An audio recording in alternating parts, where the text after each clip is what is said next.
Stuck in your driveway with a Subaru that just won't wake up? Let's figure it out together.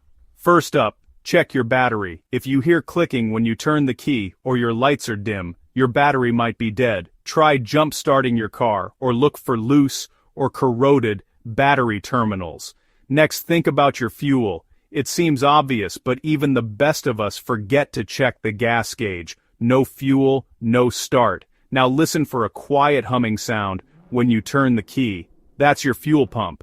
If you don't hear it, your pump or relay could be the culprit. Another common issue is with the starter. If you hear one solid click, but nothing else, your starter motor could need attention. Don't forget about the key fob. If your Forester uses push-button start, a weak fob battery can stop everything. Try holding it closer to the button, or replace the fob battery. And finally, check for dashboard warning lights. Flashing check engine security or immobilizer lights can mean the car's electronics are blocking the start. If none of these quick checks work, it's probably time to call a professional. But now you know the basics. And maybe, just maybe, you'll get your Forester back on the road faster.